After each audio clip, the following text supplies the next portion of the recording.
할렐루야. 사랑하는 대강의 가족 여러분, 오늘 하루도 하나님의 말씀과 동행하는 삶이 되길 소망합니다. 오늘 함께 나눌 하나님의 말씀은 고린도전서 16장 19절에서 24절 말씀입니다. 아시아의 교회들이 너희에게 문안하고 아굴라와 브리스가와 그 집에 있는 교회가 주 안에서 너희에게 간절히 문안하고 모든 형제도 너희에게 문안하니 너희는 거룩하게 입맞춤으로 서로 문안하라. 나 바울은 친필로 너희에게 문안하노니 만일 누구든지 주를 사랑하지 아니하면 저주를 받을지어다. 우리 주여 오시옵소서.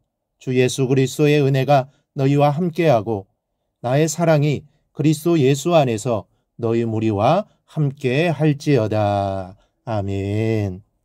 오늘 본문은 16장으로 된 고린도전서의 마지막 부분으로 바울 자신을 비롯한 아시아 교회들의 고린도 교회를 향한 문안을 기록하고 있습니다. 이 고린도 교회가 비록 문제가 많은 교회요, 하나님을 근심하게 하는 골칫거리 교회이긴 했지만 또 그래서 강하게 질책해온 바울이지만 이제 사랑으로 문안함으로써 그 마지막을 장식하고 있습니다. 언제든지 진리는 마지막에 드러나는 법입니다. 이 사람의 행동과 말은 끝까지 지켜보고 들어보아야 진실을 알 수 있습니다. 악을 위해 선을 가장하는 사람이 많지 않습니까? 속으로는 죽이고 싶을 정도로 미워하면서도 사랑을 가장하는 사람은 또 얼마나 많습니까? 그러나 반대의 경우도 많습니다. 이 사랑을 위해 일부러 엄하게 대하거나 심하게 꾸중하는 경우도 적지 않습니다. 때문에 고린도전서의 마지막 부분인 본문을 보면 이제까지 바울이 어떤 마음으로 고린도 교회 문제를 지적하고 또 질책하며 경고하였는지를 우리가 알 수가 있습니다. 24절에 그 마음이 압축되어 있습니다. 나의 사랑이 그리스도 예수 안에서 너희 무리와 함께 할지어다. 나의 사랑이라고 했습니다. 내가 너희를 사랑한다는 말이죠. 이 마음으로 너희를 야단치기도 하고 권면하기도 하고 충고하고 경고하기도 했다라는 말입니다. 여러분, 어떤 마음으로 타인의 문제를 지적하고 야단칩니까? 대부분의 사람들은 사랑으로 야단치지 않습니다. 대개 손해본 것이 분해서, 속은 것이 억울해서, 투자한 것이 아까워서 감정을 앞세워 문제를 제기하고 책임을 전가하고 품풀이를 합니다. 한마디로 사랑으로 하는 것이 아니라 미움 때문에 자기 성질을 못 이겨서 흥분하는 수준입니다.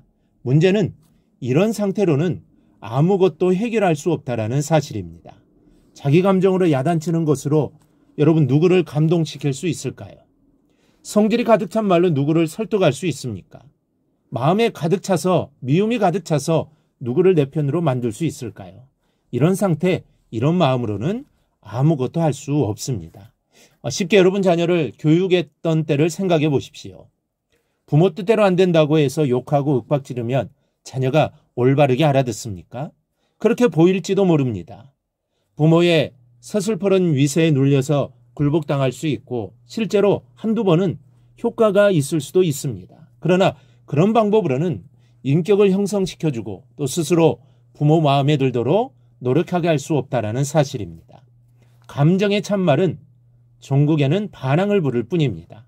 그런 방법으로 하면 아무리 내 자녀라도 나이 먹고 덩치가 커지면 커질수록 부모의 뜻을 거역하고 반항하게 됩니다. 자녀를 교육에도 사랑으로 하지 않으면 안 되는 것입니다. 하물며 남이야 오죽하겠습니까? 내 속으로 낳은 자녀들도 그런데 생각하기에 따라서는 나와는 전혀 관계없는 사람이 아무리 내가 하는 말이 좋은 말이고 옳은 말일지라도 감정으로 하면 억하심정이 생기기 마련입니다. 한마디를 하더라도 사랑으로 해야 하는 것이죠. 특별히 마지막은 더 그렇습니다. 흔히 유종임이라고 하는데 마지막에 아름다운 결과를 얻으려면 사랑밖에 없습니다. 특히 성도들은 사랑으로 살아야 합니다. 그리고 사랑으로 끝맺을 줄 알아야 합니다. 하나님은 사랑이시요 성도는 하나님의 얼굴이기 때문입니다. 성도는 그리스도의 편지요 성도들의 인생은 하나님의 자화상인 겁니다. 여러분, 이 사랑의 마음을 품고 사랑으로 말하고 사랑으로 행하십시오. 세상 사람들은 성도들의 마음과 언행을 통해서 그리스도 예수를 인식하기도 하고 하나님을 그리기도 합니다. 여러분을 통해서 하나님을 본다라는 말씀입니다. 지금으로부터 약 20여 년 전쯤 경기도 광화의 어떤 교회에서 있었던 일입니다. 그 교회 집사님의 간절한 노력 때문에 처음으로 예수를 믿기로 결심한 새 신자가 나왔습니다. 그런데 그것이 그 사람의 처음이자 마지막 교회 출석이 되었습니다. 왜 그런지 아십니까? 이분이 자기를 전도한 집사님과 함께 성전 맨 앞쪽 자리에 나와 앉았는데 우연히 장로석을 바라보다가 갑자기 얼굴이 부들부들 떨리더랍니다. 그러더니 그대로 일어나 가버리더라는 겁니다. 그러니 인도한 집사님이 얼마나 당황스럽겠습니까? 예배 중에 쫓아갈 수도 없고 해서 안절부절하다가 예배를 다 마치고 부랴부랴 찾아가서 왜 그랬는지를 물어보았습니다. 그랬더니 뭐라고 대답했는지 아십니까? 장로석에 자기를 사기쳐 먹은 사람이 앉아 있었더라는 겁니다. 그리고 그것으로 끝이었습니다. 그 한 영혼을 구원하기 위해서 그토록 예수며 기도했건만 그 모든 것이 한순간에 물거품으로 변하는 순간이었습니다. 여러분, 성도는 사랑으로 살아야 합니다. 사랑을 주지는 못할 만정 세상 사람들처럼 사기치고 거짓말하고 탐욕하고 추악하고 할 짓 못할 짓 가리지 않고 해서야 되겠습니까? 그런 행동을 통해서 세상 사람들에게 어떤 하나님의 이미지를 심겠습니까? 오늘을 사랑으로 사시기 바랍니다.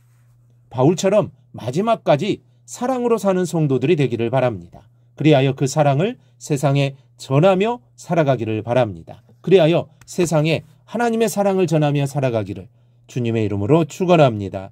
오늘 묵상한 말씀을 굳게 잡고 삶으로 실천하며 살아내는 대강의 모든 성도들이 되기를 축복합니다.